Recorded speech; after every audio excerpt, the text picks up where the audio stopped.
नमस्कार दोस्तों। आज मैं एक बार फिर से आपका स्वागत करता हूं और आज जो मैं आपसे बात करने वाला हूं वह है करियर के बारे में। पढ़ाई लिखाई के बाद हर एक इंसान जो है वो अपने करियर के लिए कॉन्शियस रहता है।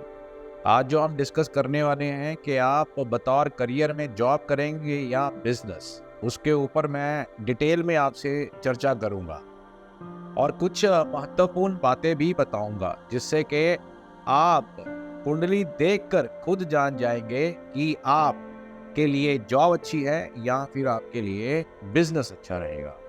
तो बिना वेट किए आगे बढ़ते हैं। सबसे पहले आपके लिए यह जानना बहुत ही ज़्यादा ज़रूरी है कि कुंडली में कौन से भाव हमारे कर्म क्षेत्र को रिप्रेजेंट करते हैं, डिसाइड करते हैं कि आप क्या करेंगे। सबसे पहला जो भाव है वह है लगन। अब लगन में हम अपने आप को देखते हैं, मतलब लगन कितना मजबूत है उससे पता चलता है कि आपका जो व्यक्तित्व है, कैरेक्टर है, कितना मजबूत है। यह बहुत ही इंपॉर्टेंट है। उसके बाद दूसरा आता है धन स्थान। कुंडली में जो दूसरा भाव होता है और 11वां जो भाव होता है वह धन स्थान कहलाता है।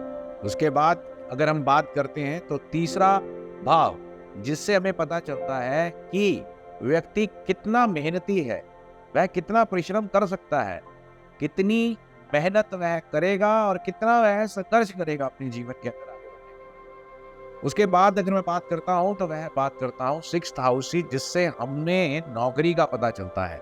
और उसके बाद आगे बढ़ते हैं सेवंथ हाउस, जिससे हमें पता लगता है कि आपकी डेली की इनकम क्या होगी, हमें व्यापार का पता चलता है।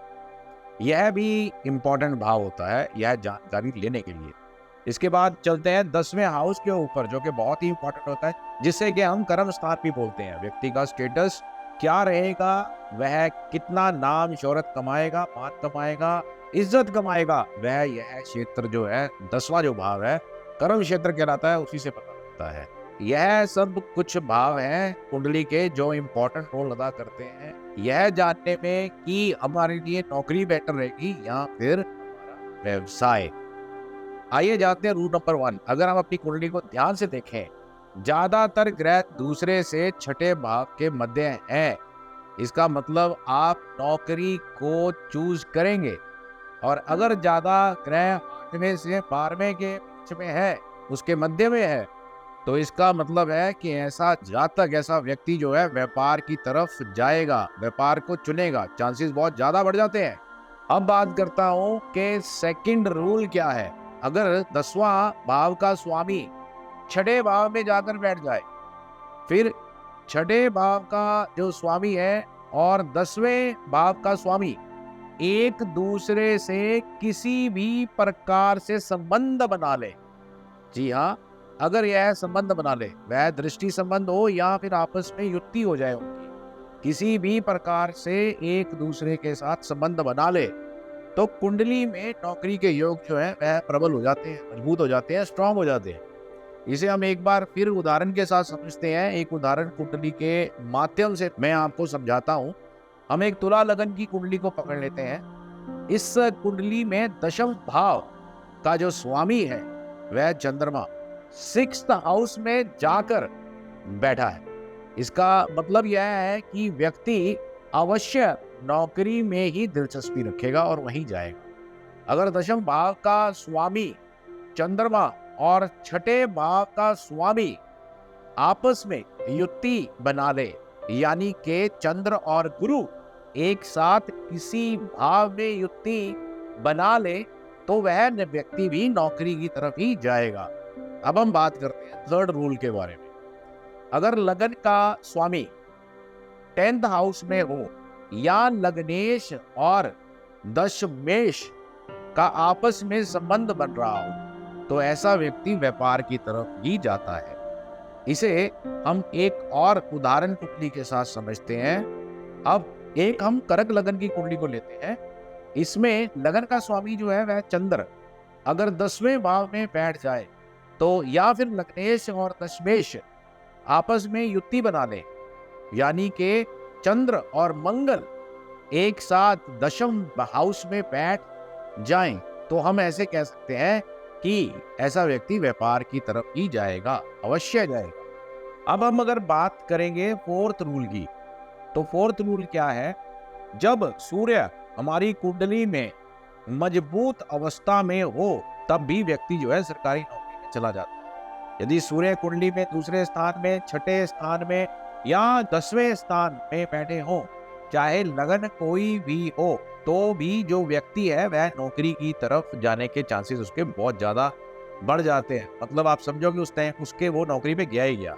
यदि इन्हीं भावों में सूर्य कमजोर अवस्था में हो, तो व्यक्ति प्राइवेट नौकरी की तरफ जाएगा। अब हम बात करते हैं फिफ्थ रूल की। बुध ग्रह को व्यापार का कारक माना जाता है। जी हाँ, आपने सही सुना, बुध जो है कारक माना जाता है बिजनेस का। कुंडली में अगर बुध मजबूत अवस्था में हो, केंद्र या त्रिकोण में हो, तब व्यापार के योग बन जाते हैं। यदि कुंडली में बुध पहले, चौथे, पांचवें, सातवें, नौवें, 10वें में भाव में हो और मजबूत हो, यानी स्ट्रांग हो, उच्च का हो, स्व राशि का हो, मित्र राशि में बैठा हो, तब भी वह जो आदमी है बिजनेस की तरफ जाएगा, वह व्यक्ति बिजनेस व्यापार ही करेगा। अब मैं आगे चलता हूं, आगे चलकर आपसे बात करता हूं 6वें रूल के बारे में। यह जो 6वां रूल है, यदि 7वें और 10वें भाव के स्वामी आपस में इंटरलिंक हो जाए, कोई भी संबंध बना ले, तो व्यक्ति व्यापार में अवश्य जाता है। इसे हम एक उदाहरण के साथ समझ लेते हैं। हमने जो यहाँ पर कुंडली ली है वह सिंह लगन की है। इस सिंह लगन की कुंडली में इसमें 7वें भाव का जो स्वामी है शनि बनते हैं और 10वें भाव का जो स्वामी है वह जो है शुक्र है। यदि शुक्र और शनि आपस में किसी भी रूप से, किसी भी प्रकार से कोई युति संबंध अगर बना लेते हैं या दृष्टि संबंध बना लेते हैं, यानी शुक्र 10वें भाव में बैठ जाए और शनि चौथे हाउस में बैठ जाए, तो भी इनका दृष्टि संबंध बन जाता है और हम कह सकते हैं कि ऐसा व्यक्ति जो है वह व्यापार में अवश्य जाएगा, व्यापार हमेशा जरूर करेगा। अब मैं बात करता हूं 7th रूल की। कुछ ऐसे योग जो व्यक्ति को नौकरी की तरफ ले जाते हैं, जैसे गुरु और चंद्र की युति, या गुरु और मंगल की युति, या सूर्य और गुरु की युति।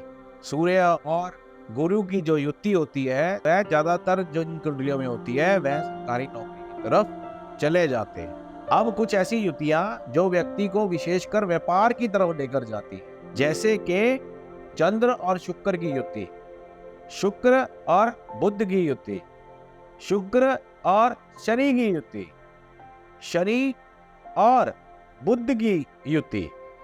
आज का जो वीडियो है वह यही समाप्त करता हूं और आशा करता हूं कि अब आप कंफ्यूज नहीं होंगे, अब आपको कंक्लूजन मिल गया होगा।